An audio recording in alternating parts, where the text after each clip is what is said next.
It's a typical day on the Jones farm. Farmer Jones woke up before the sun for a busy day on the farm, which began with feeding his cattle. All looked well with his herd of cattle as he arrived at the pasture. All you lovely cows look so happy and healthy today. Each cow was standing gathered around the feed bunk. His prize heifer Betty sauntered up to the fence, hoping for a good scratch. You're gonna take first place at the fair this year. I just know it. Farmer Jones said, rubbing her head. Nothing seemed to be out of the ordinary, and Farmer Jones went on his way. Later that day, when passing by the field, he noticed that one of his heifers was lying on the ground. Are you okay? As he approached her, he recognized it was Betty and realized that she was dead. She had blood coming from her nose, mouth, and derriere. She also was bloated. Farmer Jones knew right away that he needed to call his friendly farm veterinarian, Dr. Townsor.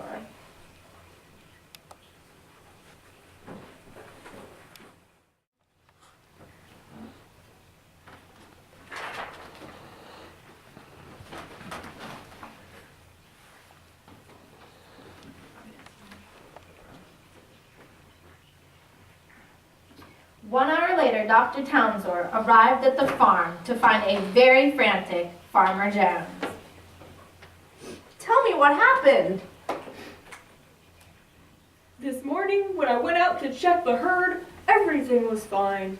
As I was passing by a few hours later, my heifer Betty I noticed laying down dead and looking weird.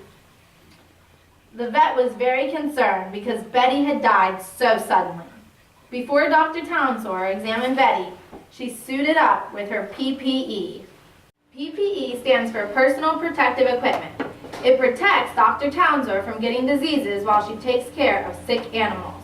She got right to work gathering a blood sample from Betty to check for a bacterium that was on her list of possible causes for what had happened to Betty.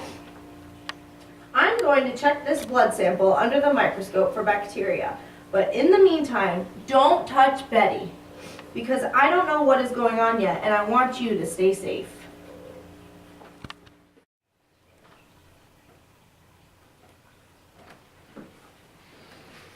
After looking at the samples under the microscope at his truck, Dr. Townsor returns to Farmer Jones.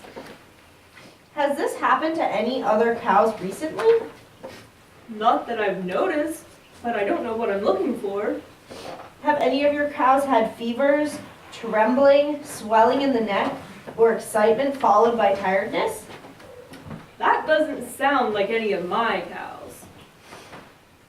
After looking at her blood under the microscope, I'm concerned that Betty had anthrax, but I need to send a sample to the lab to verify. Many times, when animals die, the vet may cut an animal open to look for clues about why it died. This is called a necropsy. I don't want to do this this time though, because if I did, and Betty truly has anthrax, then it could easily spread to you or your other animals. Humans can get anthrax from cows? Absolutely. It's a zoonotic disease, which means that it can be passed from animals to humans. If I cut into an animal with anthrax, like this scenario.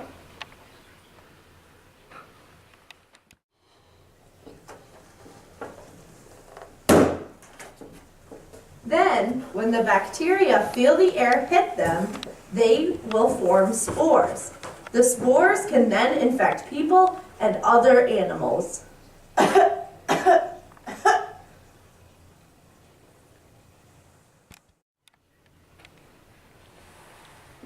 About that point, Farmer Jones' daughter Mabel danced by. She always loved being around the cattle and spent as much time with them as she could.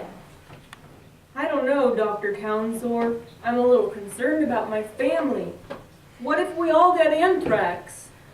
That is something you should discuss with your doctor, especially if anyone starts to feel bad. Your doctor will be able to start the right treatment if they think it is necessary. There are 4 different ways that humans can become infected with anthrax. These include eating infected meat, breathing in the spores, being poked with a spore-contaminated object, and touching an infected body. People may develop different symptoms depending on how they become infected. Some of these symptoms in humans include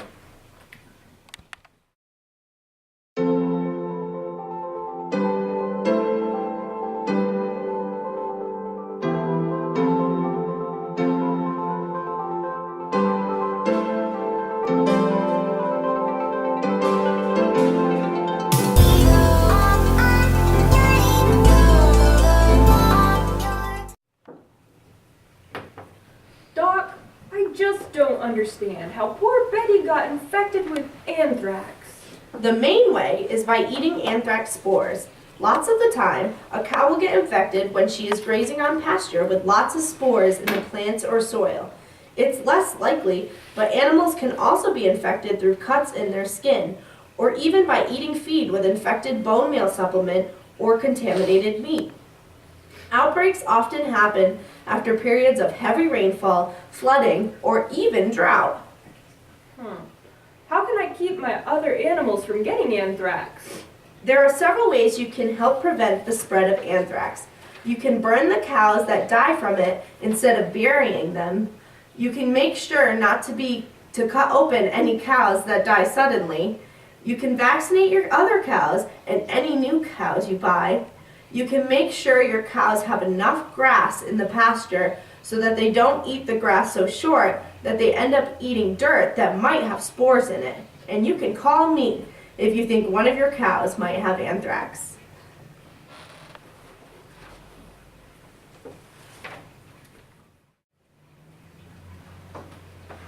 Here is a recap on anthrax. Anthrax is a bacteria that infects domestic and wild animals when they eat anthrax spores. It causes sudden death in animals. Unfortunately, it is found in soil, plants, and contaminated water, making it difficult to control. Anthrax is also highly zoonotic, causing a multitude of symptoms in humans. If you suspect you have been infected with anthrax, you should seek medical attention immediately. For more information about anthrax can be found at Center for Disease Control, Basic Information about Anthrax.